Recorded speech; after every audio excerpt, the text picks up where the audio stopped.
My husband told everyone I was too emotional about his mother's comments. Then his brother's wife heard what she said to me and walked out of Thanksgiving dinner. The whole thing started 3 months earlier when we announced I was pregnant. My mother-in-law Diane smiled tightly and said, "Well, let's hope this one sticks. I'd miscarried twice before." My husband Trevor squeezed my hand under the table, but said nothing. The comments got worse as my belly grew. At my baby shower, Diane told guests I was eating for 3. Trevor would laugh nervously. "You know how she is," he'd say, "just ignore it." But I couldn't ignore how she'd touch my stomach without asking. Then announce the baby was sitting wrong. She'd ask invasive questions about my cervix in front of Trevor's family. When I tried to set boundaries, Trevor said I was oversensitive. By November, I was 32 weeks pregnant and exhausted. Diane had called 6 times that week, criticizing everything from my vitamins to our chosen name. The night before Thanksgiving, she left a voicemail. "I'm worried about you raising my grandchild. You're so fragile." I cried in the bathroom for an hour. When I showed Trevor, he sighed. "She's just excited. You're reading too much into it." Thanksgiving Day, I brought 3 dishes despite my swollen ankles. Diane said, "Oh, you actually cooked? I thought you'd just buy something." I headed to the kitchen where Trevor's brother's wife, Natasha, found me gripping the counter. She wrapped an arm around my shoulders. What happened? She'd heard enough over the months. The comments about my body, my parenting, my emotional stability. Now, watching me shake while 7 months pregnant, something in her face changed. "Come with me," she said firmly. We walked back to the dining room where Diane was holding court. Natasha's voice cut through the chatter. "Diane, repeat what you just said to her." The room went silent. Diane's smile froze. "I don't know what you mean." "Yes, you do," Natasha pressed. "Tell everyone how you've been treating her." Diane's face reddened. "I've done no such thing. I care about my son and grandchild." Trevor tried to intervene. "Natasha, this isn't the time." His brother cut him off. "No, let her talk." Natasha looked at me. "Tell them what she said about the miscarriages."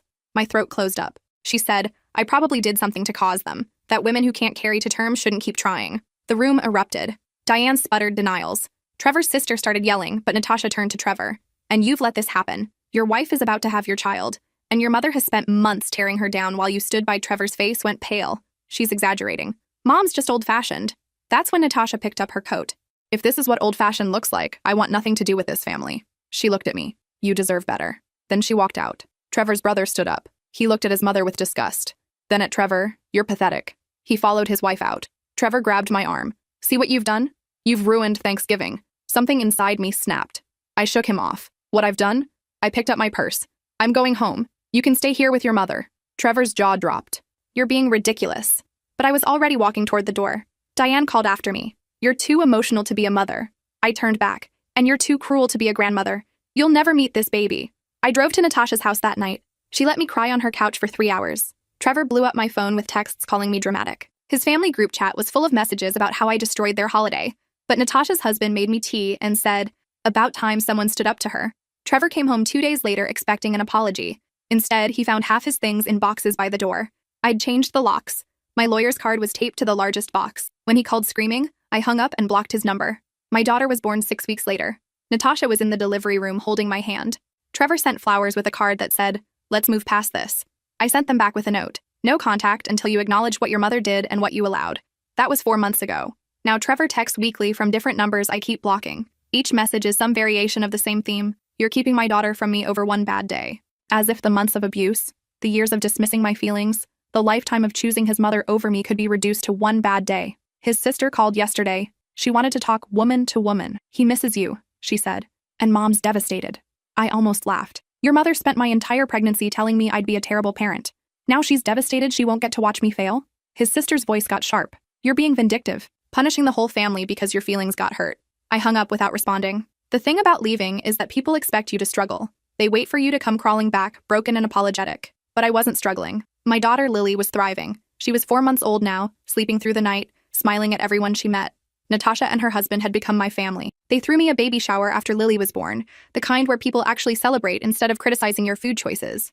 Natasha's mother brought meals twice a week. Her sister taught me how to use the baby carrier properly. They showed up in ways Trevor's family never had. I went back to work part-time when Lily was 3 months old. My boss had been understanding about everything, even offered to let me work from home when I needed to. The day before I was supposed to return to the office, Trevor's mother showed up. I was home alone with Lily when the doorbell rang. Through the peephole, I saw Diane standing on my porch holding a gift bag. My stomach dropped. She rang again, then knocked. "I know you're in there," she called. "I just want to talk. Please, I'm her grandmother." My hands shook as I deadbolted the door. Called Natasha. "Don't open it," she said immediately. "I'm calling the police. Tell them she's trespassing." But Diane didn't leave. She sat on my porch steps for 2 hours. Neighbors walked by, staring. Some waved at her. She probably told them I was keeping her from her grandchild. Playing the victim. When the police arrived, she was crying. "I just want to see my grandbaby," she sobbed to the officer. "I don't understand why she's doing this." The officer looked tired. "Ma'am, if she's asked you to leave, you need to leave." "But I'm family," Diane protested. He glanced at his notes. "She has a restraining order request pending. You need to go."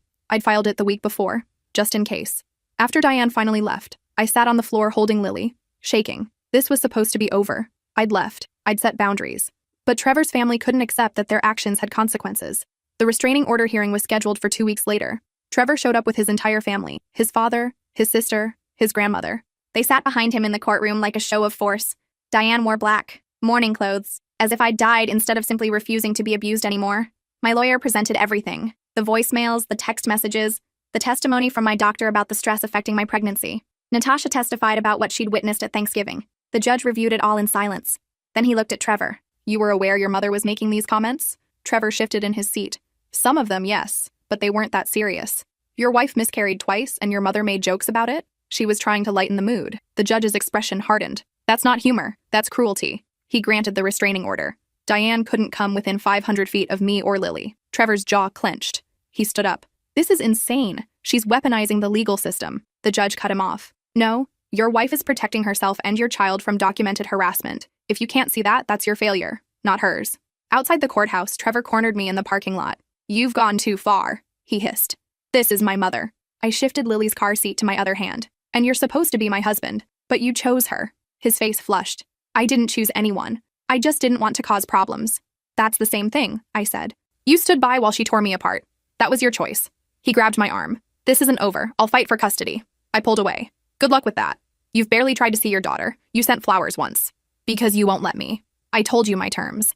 Acknowledge what happened. Get your mother help. Show me you understand why I left." His eyes went cold. "I'll never apologize for my mother defending herself against your accusations." That's when I knew it was truly over. He'd rather lose his daughter than admit his mother was wrong. I buckled Lily into the car and drove away. In my rearview mirror, I could see him standing there, his family gathering around him, comforting him, making him the victim. The divorce papers arrived a month later. Trevor was suing for 50-50 custody, claiming I was an unfit mother. His evidence included my history of miscarriages, my emotional instability, and my vindictive behavior toward his family. I read it 3 times, each line more absurd than the last. My lawyer assured me it was an intimidation tactic. "No judge will grant custody to a father who abandoned his child for months," she said, "especially not with your documentation." Still, the fear kept me up at night. What if somehow he won? What if I'd fought this hard only to have Lily ripped away? Natasha found me crying in my kitchen at 2 a.m. She'd given me a key months ago. She sat beside me without saying anything, just held my hand while I fell apart.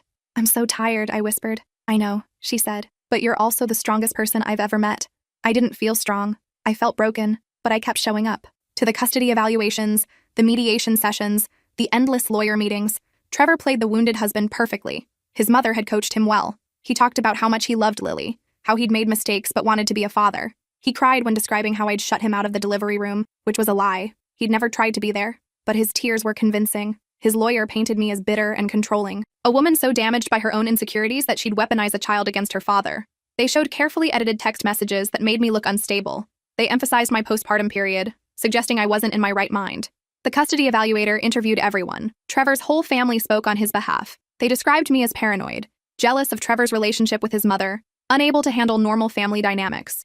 Diane cried about being cut off from her only grandchild. Trevor's sister talked about how I'd always been oversensitive. His father claimed I'd misinterpreted innocent comments. They rewrote history so convincingly I almost doubted myself. Then the evaluator interviewed Natasha. She brought documentation, photos of bruises on my arms from where Trevor had grabbed me, recordings of Diane's voicemails, testimony from my doctor about stress-induced complications during pregnancy, a timeline of every incident leading up to Thanksgiving. This family systematically broke her down, Natasha told the evaluator, and when she finally stood up for herself, they made her the villain. She also brought evidence Trevor had given them, a family group chat they'd accidentally added her to after she left Thanksgiving. In it, they discussed strategies for getting Lily away from me, how to make me look unstable, whether they could claim I had postpartum psychosis. His mother had written, "We need to be careful. Document everything. Make her seem hysterical."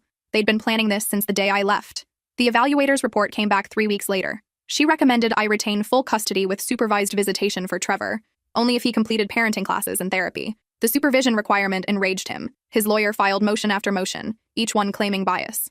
The judge reviewed everything again, read Natasha's documentation, The group chat messages, the medical records. At the final hearing, he looked at Trevor with something like disgust. "You have shown no remorse for enabling your mother's abuse of your wife during a vulnerable pregnancy," he said. "Your family's group chat reveals a calculated campaign to discredit her. This court finds your behavior particularly concerning." Trevor's lawyer tried to object. The judge held up his hand. "I'm not finished. Your mother shows a pattern of boundary violations that put your daughter at risk. Until you can demonstrate you understand the severity of your actions, you will not have unsupervised access to this child." He granted me full legal and physical custody. Trevor got 4 hours every other Saturday, supervised, at a visitation center. His entire family sat in stunned silence. Diane started crying loudly, dramatically. "This is discrimination against grandparents," she wailed.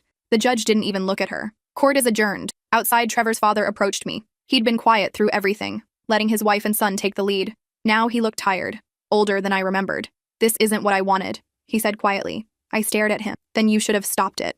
I tried. "You don't understand what she's like when she doesn't get her way." "I understand perfectly," I said.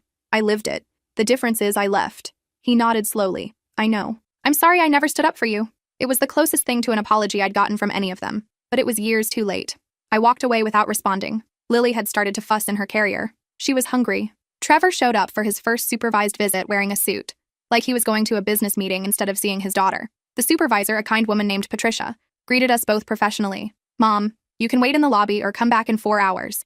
I chose to stay. I couldn't leave Lily there, even knowing she was safe. Through the observation window, I watched Trevor try to hold his daughter. He looked awkward, uncertain. Lily cried when he picked her up. She didn't know him. He was a stranger. Patricia had to take her back, calm her down. Trevor sat there looking lost.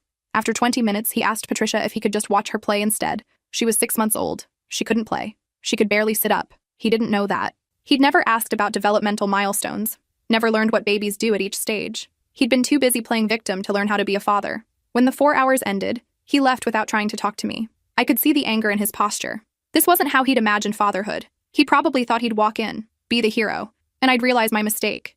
Instead, his daughter screamed when he touched her. The next visit was worse. Trevor showed up an hour late with no explanation. Patricia's rules were strict. Late meant losing that time. He got 3 hours instead of 4. He argued with her. "This was bullshit," he said. His lawyer would hear about this.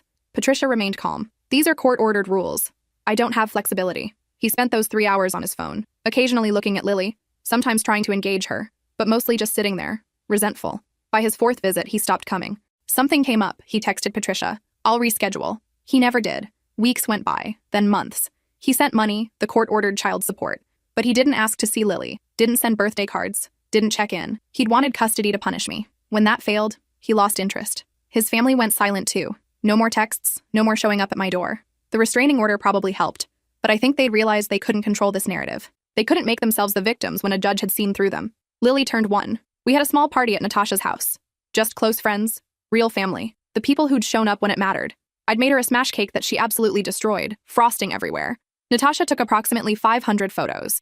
Her husband made me laugh by doing an awful baby voice. It was perfect. It was the childhood I'd wanted to give her. Free from criticism, from tension, from people who weaponized love. That night, after everyone left, I sat holding Lily while she fell asleep. Her tiny hand gripped my finger. She was beautiful. She had Trevor's nose, his dark hair, but she had my stubbornness. I could already see it in the way she refused to give up when trying to stack blocks. Part of me felt sad that Trevor was missing this. These moments that disappeared so quickly. The first time she rolled over, the first tooth, the first time she laughed so hard she got hiccups. He'd chosen his pride over these memories. But mostly, I felt relief. We were safe. We were building a life without fear, without constantly bracing for the next criticism, without walking on eggshells. I'd broken the cycle. I'd refused to teach my daughter that love meant tolerating abuse, that family meant swallowing your boundaries, that being a mother meant accepting cruelty for the sake of keeping peace.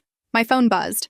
A text from an unknown number. I almost deleted it without reading. Then I saw the preview. "I'm ready to talk." It was Trevor. I stared at the message for a long time, ready to talk, after 9 months of silence, after abandoning his daughter, after suing me for custody then not showing up for visitations. Now, he was ready. My first instinct was to block the number. But Lily deserved better than a father who disappeared. She deserved the choice someday to know him, even if right now that choice was mine to make. I called my lawyer before responding. "What do I do?" She was quiet for a moment. "What do you want to do?" That was the question, wasn't it? What did I want? I wanted Trevor to be the father I'd thought he'd be when I married him. Kind, supportive, someone who protected his family instead of sacrificing them. But that man might never have existed. "I want him to prove he's changed," I said finally. My lawyer drafted a response. Formal, clear. If Trevor wanted contact with Lily, he needed to complete parenting classes. Attend therapy. Write a detailed acknowledgement of what his mother had done and his role in enabling it. Submit to drug testing, since he'd started drinking heavily according to his brother. Then, we'd consider supervised visitation. His response came within minutes. I'm not jumping through hoops just to see my own daughter. I've done nothing wrong. I deleted the message, set down the phone. That was all I needed to know. He hadn't changed. He wasn't ready. He just wanted control back. Lily stirred in my arms, making the little sleep noises that melted my heart. She was so perfect, so innocent. She deserved protection, even from her own father, especially from him, if he couldn't do the work. Months passed. Lily started walking, then running. She was fearless, climbing everything, laughing when she fell. Her first word was Tasha, for Natasha. I pretended not to be hurt that it wasn't Mama, but watching the two of them together, seeing how much Natasha loved her, I couldn't be anything but grateful.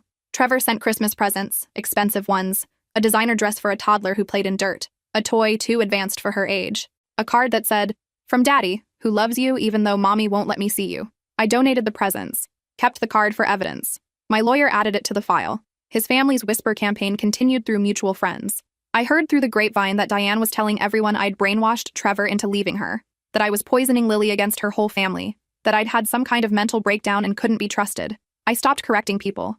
Let them believe what they wanted. The people who mattered knew the truth. The others weren't worth my energy. Work became my sanctuary. I'd gotten promoted twice, was managing a whole team now. My boss had been through her own divorce and understood when I needed flexibility. She fought for my raises, my schedule, my mental health. The women I worked with became another support system. They brought coffee on hard days, covered my meetings when Lily was sick, celebrated my victories like they were their own. Lily turned too. She was talking now, full sentences that amazed me. "Mama, why is the sky blue? Mama, can we have pancakes? Mama, I love you this much," spreading her arms wide. I recorded everything, not for Trevor, but for her. Someday she'd want to know these moments. I was making sure she'd have them. We went to the park every Saturday, the same park where I'd first brought her as an infant, terrified I was doing everything wrong. Now she ran ahead of me, climbing the small slide by herself, waving from the top. "Mama, watch me," she'd yell. I always watched.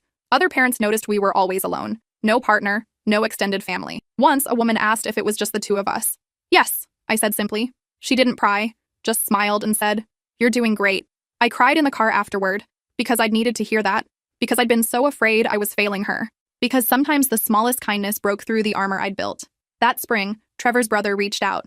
Not Trevor, his brother, Natasha's husband. "He's in bad shape," he told me on the phone. "Started drinking after the custody hearing, lost his job. Mom's enabled all of it, of course. Dad finally left her last month." My chest tightened. "Why are you telling me this?" "Because he's talking about trying for custody again. Mom's convinced him he can win if he just fights harder. I wanted you to be prepared." I thanked him and called my lawyer. We updated our files, prepared for another fight. But it never came. Instead, Trevor checked himself into rehab. His brother called to tell me, "It's a 60-day program. He can't contact anyone." "Did your mother push him into this too?" "Actually, no. This was him. Finally." I didn't know how to feel. Relief? Anger that it took this long? Hope? I settled on cautious acknowledgement. If Trevor was actually getting help, that was good. If he wasn't, we'd deal with that too. He completed the program, sent me a letter afterward delivered through his brother. In it, he apologized. Not for everything. Not the way I'd needed him to years ago, but for enabling his mother, for not protecting me, for abandoning Lily when being her father became inconvenient. "I can't undo the past," he wrote, "but I want to try to be better, if you'll let me." I showed the letter to my therapist. Yes, I'd started therapy. After everything, I'd needed someone objective to help me process the trauma, to help me understand that Trevor's family had been emotionally abusive, that my reactions weren't overreactions, that leaving was the right choice. "What do you want to do?" she asked. Same question my lawyer had asked. I thought about Lily, about her growing up without a father, about whether she'd resent me for keeping him away, about whether he'd actually changed or if this was another manipulation. "I want proof," I said finally. Not words, action. Trevor could start by maintaining sobriety, completing real therapy, not just rehab, taking parenting classes, showing up consistently to supervised visits, demonstrating that he understood what he'd done wrong. My lawyer drafted new terms. Trevor agreed to all of them. His first visit was scheduled for 3 weeks out, giving him time to complete some of the requirements. Patricia would supervise again. I'd be in the lobby. The night before, I couldn't sleep. Lily was almost 2.5. She wouldn't remember any of this. Wouldn't remember her father abandoning her, then trying to come back. In some ways, that was a mercy. She'd get to decide who he was based on who he became, not who he'd been. But I'd remember. I'd always remember. The visit went better than expected. Trevor showed up early, sober. He'd brought a simple toy, age-appropriate. He sat on the floor with Lily and let her lead. When she brought him a book, he read it. When she wanted to stack blocks, he stacked them. He didn't try to force connection, just existed beside her. After the 2 hours ended, he approached me in the lobby. "Thank you," he said.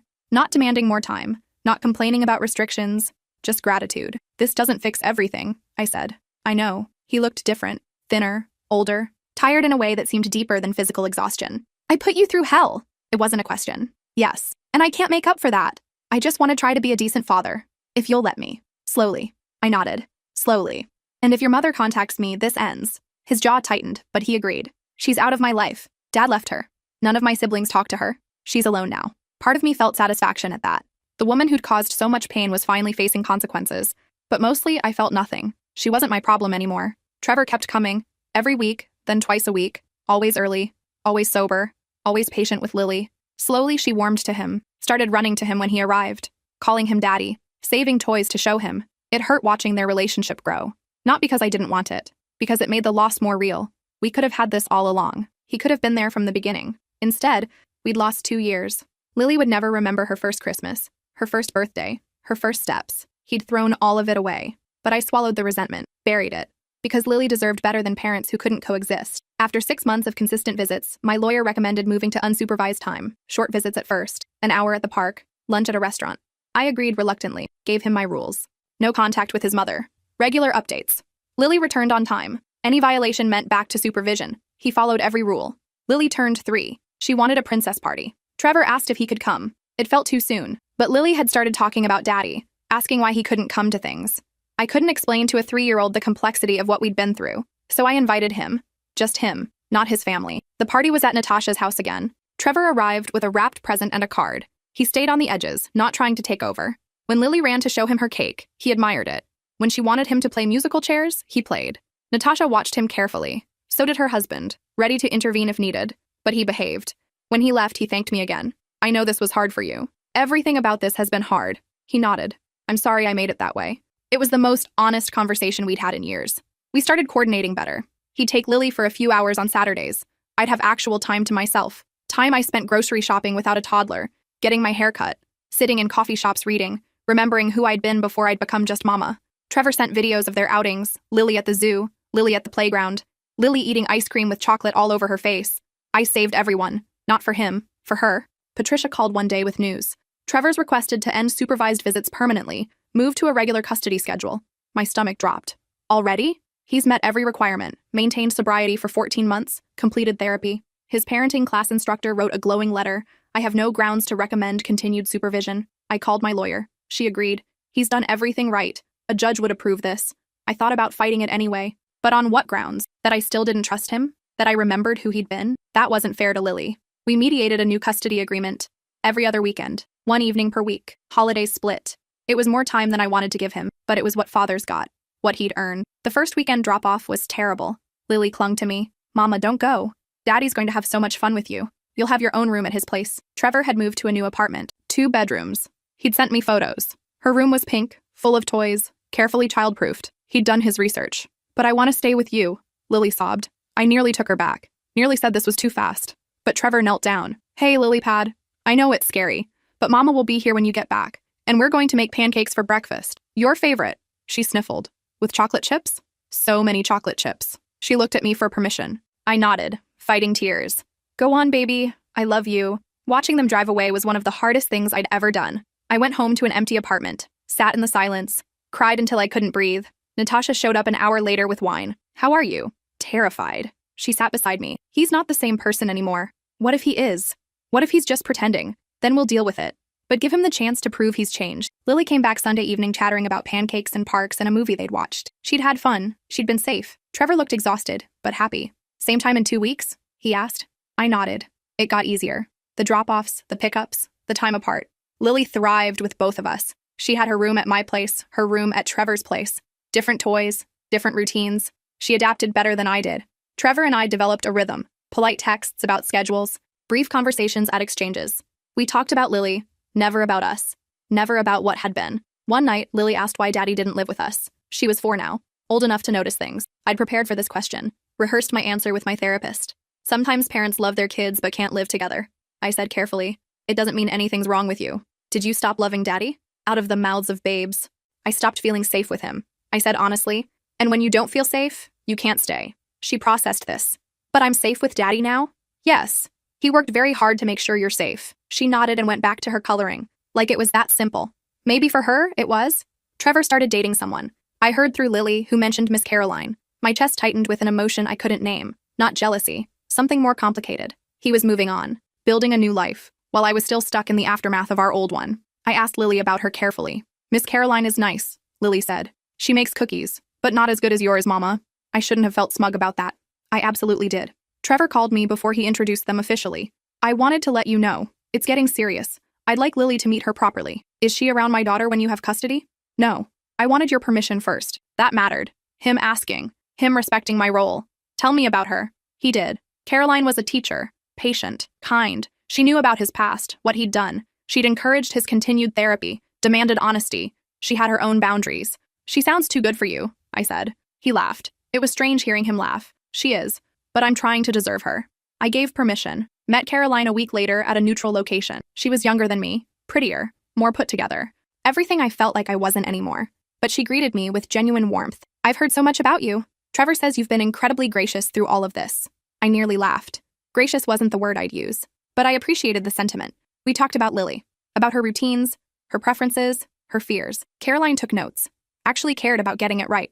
When we left, Natasha asked what I thought. I think she's exactly what he needs. Someone who won't let him slip back. How do you feel about that? Relieved, I said. And I meant it. Lily started kindergarten. She was brilliant, social, so confident. Everything I'd hoped she'd be. Her teacher called her a leader. Said she looked out for the quieter kids. Shared without being asked. On her first day, both Trevor and I showed up. Different cars, different times. But we both got pictures of her in her new dress, her backpack almost bigger than her. That night, Trevor texted me one of the photos he'd taken. Thank you for raising such an amazing kid. I stared at that message for a long time. For 5 years, I'd been angry. Rightfully so. He'd earned every ounce of that anger. But somewhere along the way, he'd done the work. Became someone different. Not perfect. Not the husband I'd wanted, but a decent father. And maybe that was enough. I texted back. We both did. It was the first time I'd acknowledged his role. The first time I'd given him credit. He didn't respond. Didn't need to. Diane tried to make contact when Lily started school. She'd somehow gotten my email address. Sent a long message about how she'd changed, how she'd been going to therapy, how she missed her granddaughter, how family should forgive. I deleted it without finishing. Blocked the address. Told Trevor. He sighed heavily. She's been trying with me too. I keep telling her it's not happening. If she shows up at Lily's school, I'm calling the police. I know, I've told her that too. She doesn't listen. Some people never change. They just get better at pretending they have. I increased security at the school. Made sure the front office had photos of Diane. Explained that under no circumstances should she have access to my daughter. They flagged the account. Trevor did the same. A few weeks later, Diane tried to pick up Lily. Told the front office she was the grandmother, there for a family emergency. They called me immediately. I called the police while racing to the school. When I arrived, Diane was arguing with the principal. I have rights, she was shouting. That's my granddaughter. The police removed her. Arrested her for attempted custodial interference. I filed for an updated restraining order. This time, Trevor testified on my behalf. My mother is unstable, he told the judge. She's repeatedly violated boundaries. She poses a risk to my daughter's well-being. The judge extended the restraining order. Made it permanent. Diane screamed on her way out of the courtroom. You've all turned against me. I'm the victim here. Trevor just looked tired. Afterward, in the parking lot, he apologized again. I should have protected you from her years ago. Yes, I agreed. You should have. I can't undo that. No, but you're protecting Lily now. That's what matters. It wasn't forgiveness, not quite, but it was acknowledgement. Recognition that he'd changed. That maybe, eventually, we could be real co-parents instead of just people forced to cooperate. Lily turned 6. She wanted a swimming party. Trevor and Caroline hosted it at their apartment complex pool. I showed up with Natasha and her family. Watched Trevor play with Lily in the water. Saw how Caroline stayed nearby, attentive but not overbearing. This was what Lily's life could have been from the start. If Trevor had been braver, if his family had been kinder, if I hadn't had to burn everything down to protect us. But maybe this version was better. Maybe Lily needed to see that people could grow, that relationships could heal, even if they looked different than before. After the party, Trevor and I ended up alone on the pool deck, while Caroline took Lily to change. She's happy, he said, watching our daughter through the window. She is. You did that. You protected her when I couldn't. I looked at him. Really looked. The man beside me barely resembled the one I'd married. That Trevor had been confident, charming, eager to please everyone. This Trevor was quieter, more careful, scarred by his own choices. We both did that, I said. Eventually, he smiled slightly. I'm getting married. My heart stuttered. To Caroline? Yes, I wanted to tell you before Lily found out. I processed this. When? 6 months. Small ceremony. Just family. Does Lily know? Not yet. I wanted your permission first. For her to be there. This was my life now. giving permission for my ex-husband to include our daughter in his new marriage. To the woman who'd helped him become better. She should be there, I said. If it's what she wants. Thank you. We sat in silence. Are you happy? He asked quietly. I'm content. That's enough. You deserve more than content. I looked at him sharply. I have everything I need. My daughter is healthy. My life is peaceful. That's more than I had when we were married. He flinched, but nodded. Fair. Lily ran out then, wet and laughing. Caroline followed with towels. We packed up our things, went our separate ways. That night, Lily told me about Daddy getting married. Miss Caroline is going to be my stepmom, she said. Is that okay? How do you feel about it? She shrugged. I like her. She's nice. Not like you nice. Different nice. That's okay. People can be different kinds of nice. She studied my face. Are you sad? No, baby. I'm happy Daddy found someone who makes him happy. She seemed satisfied with this. Went back to her toys. I went to my room and let myself feel everything I'd been holding back. Grief for the family we'd never been. Relief that Trevor had found someone. Sadness that it hadn't been enough for him to find that with me. But mostly, peace. Because this ending was so much better than the alternative. Trevor's wedding was beautiful. Small like he'd promised. His brother was best man. Natasha came as my support. Lily wore a purple dress and carried flowers. She took her role seriously, walking carefully down the aisle. Trevor cried watching her. Caroline's vows mentioned Lily. Promised to love Trevor and support him in being a good father. It was thoughtful. Generous. At the reception, Lily danced with Trevor. Then with Caroline. Then pulled me onto the dance floor. All my family's together, she said happily. I caught Trevor's eye across the room. He mouthed, thank you. I nodded. This was what healing looked like. Not perfect, not forgetting, but choosing to move forward anyway. That night, Lily fell asleep in the car on the way home. I carried her inside, tucked her into bed. She stirred slightly. Mama, I'm here, baby. I'm glad we have our life. Me too. And I'm glad Daddy has his life. But ours is better. I smiled in the darkness. Yeah? Yeah? Because you make better cookies. I laughed quietly, kissed her forehead. Sleep tight, lily pad. In the living room, I poured wine, sat on my couch. My apartment was quiet, just mine. I'd furnished it carefully. Nothing from my marriage. All new. My space. I'd been lonely at first. Then I'd gotten used to it. Started to prefer it. No one criticizing my choices. No one making me feel small. Just me, building the life I wanted. My phone buzzed. Natasha. How are you? Good. Really good. You sure? Yeah, I think I am. And I was. Years passed. Lily grew. She was 8, then 10, then 12. She flourished. Honor roll student, talented artist, empathetic friend. She spent half her time with me, half with Trevor and Caroline. They'd had a son, Benjamin. Lily adored her little brother. Trevor had become the father I'd hoped he'd be. Not for me, but for our daughter. He showed up to school events, remembered important dates, communicated clearly. Caroline was patient and kind. She never tried to replace me, just existed as another adult who loved Lily. We'd found our rhythm, the four of us. We weren't friends, but we were functional. We could sit at Lily's school concerts together, split holidays without drama, make decisions about Lily's well-being collaboratively. It wasn't the family I'd imagined when I'd gotten pregnant, but it was stable, safe. That counted for everything. Lily asked about the divorce once. She was 13, old enough for real answers. What happened between you and Dad? I'd prepared for this. We hurt each other. He didn't protect me when I needed him. I couldn't forgive that while we were together. But you're okay now? We've both grown. Sometimes people need to be apart to become who they're supposed to be. Do you still love him? I considered this. I love who he became. I'm grateful he's your father. But the romantic love? That died a long time ago. She nodded, processing. Did you ever want to try again? No. Some things can't be fixed. Only moved past. She seemed to understand. A few days later, Trevor called. Lily asked about our marriage. She asked me too. What did you tell her? The truth. We hurt each other. You didn't protect me. We both grew apart. Silence. Then, that's fair. She asked if I still loved you. What did you say? That I'm grateful you became who you are. But that's different than romantic love. More silence. I'm grateful too, for you, for giving me the chance to be better. You earned it. I know, but you didn't have to let me. That was true. I could have kept him away forever, made it impossible for him to rebuild a relationship with Lily, but that would have hurt her more than him. She needed a father, I said. Thank you for believing I could be one. We hung up. I sat with that conversation, how far we'd come, from screaming matches to quiet gratitude, from hatred to respect. It wasn't what I'd wanted at 25, but at 38, it felt like enough. Lily got her period, called me crying from Trevor's house. Caroline helped her immediately, got her supplies, explained everything gently, but Lily wanted me. I drove over, hugged her. It's okay, baby. This is normal. It's awful, she sobbed. I know, but I promise it gets easier. Caroline had made her tea, set up the heating pad, done everything right. Thank you, I told her. Of course. I knew she'd want you, though. We'd become something like friends. Not close, but cordial. We'd text about Lily. She'd ask my advice sometimes. Respected that I was Lily's mother first. That Christmas, we had Lily together. All of us. My first time at their house. It felt strange, wrong somehow. Seeing Trevor in his home with Caroline and Benjamin, this family he'd built after ours fell apart. But Lily was so happy, running between all of us, opening presents, laughing. This was what she deserved. Holidays without tension, parents who could coexist. Natasha came by that evening. How was it? Weird, but okay. You're incredibly strong. I'm just doing what needed to be done. She hugged me. That's what makes you strong. Lily turned 16. She got her license, became more independent, spent less time needing either parent. She had friends, activities, a life. Trevor and I joked that we'd worked ourselves out of a job, but I missed her. Missed my little girl who'd thought I hung the moon. Now she rolled her eyes at my jokes. Argued about curfew, slammed doors, normal teenager stuff, but it hurt. One night she came to me crying. Can I talk to you?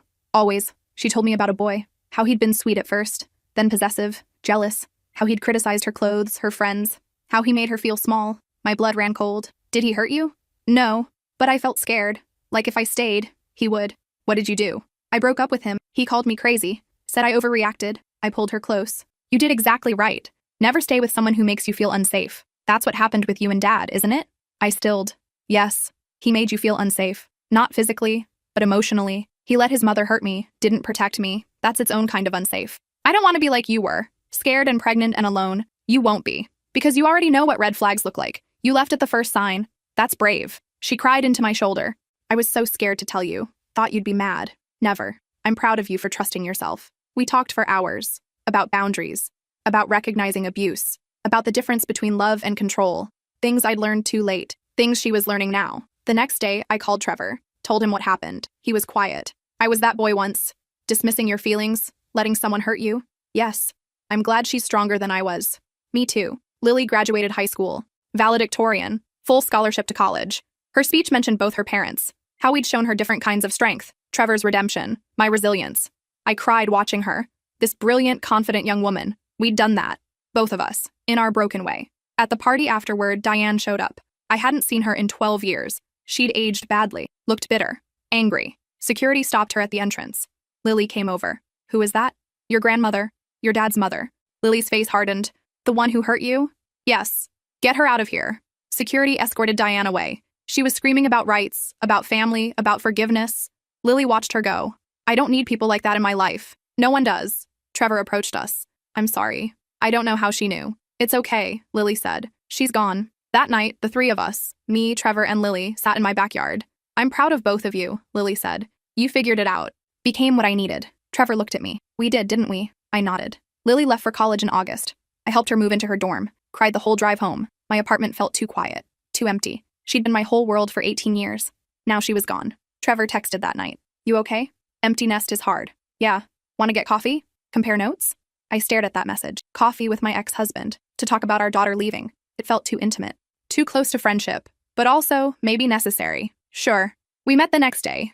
It was awkward at first. We hadn't been alone together in years. But we found our rhythm talking about Lily. Her future. Her dreams. She's going to do amazing things, Trevor said. She already has. He smiled. Remember when she was born? How terrified we both were? I remember you weren't there. He flinched. Right. Sorry. It's okay. We've moved past it. Have we? I considered. Mostly. Some things still hurt, but they're old pains. I'm sorry I gave you those pains. I know you are. We finished our coffee, went our separate ways, but something had shifted. Some final piece of healing had clicked into place. Lily came home for Thanksgiving. She was different, more mature, more independent. She had college stories, a new boyfriend who she FaceTimed with constantly. Trevor and I both approved of him. He seemed kind, respectful, actually listened when she talked. He's nothing like that guy in high school, she told us. He makes me feel safe. That was all I needed to hear. That Christmas, she announced she wanted to spend it with her boyfriend's family. I'm sorry, she said, but his parents invited me and... It's okay, I said. You're building your own life. Trevor agreed. So we spent Christmas separately for the first time. Me with Natasha's family, Trevor with Caroline and Benjamin. It felt like an ending. The final piece of Lily's childhood gone. That night, I sat alone in my apartment, scrolled through photos, Lily as a baby, a toddler, her first day of school, her graduation, my whole adult life in pictures. I'd sacrificed so much. My marriage, my relationship with Trevor's family, the life I'd imagined, but I'd gained everything that mattered. A daughter who was strong, boundaries I'd never cross, peace. My phone rang. Trevor, you okay? How did you know I wouldn't be? Because I'm not. And I figured you weren't either. We talked for an hour. About Lily, about getting old, about how fast it had all gone. Do you regret it? He asked. Any of it? I thought carefully. I regret the pain, but not the outcome. Me neither. Are we friends now? I asked. He laughed.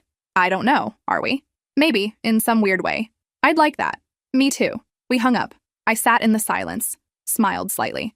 This was what closure felt like. Not dramatic, not a big moment. Just quiet acceptance. We'd hurt each other, healed separately, built a life around our daughter.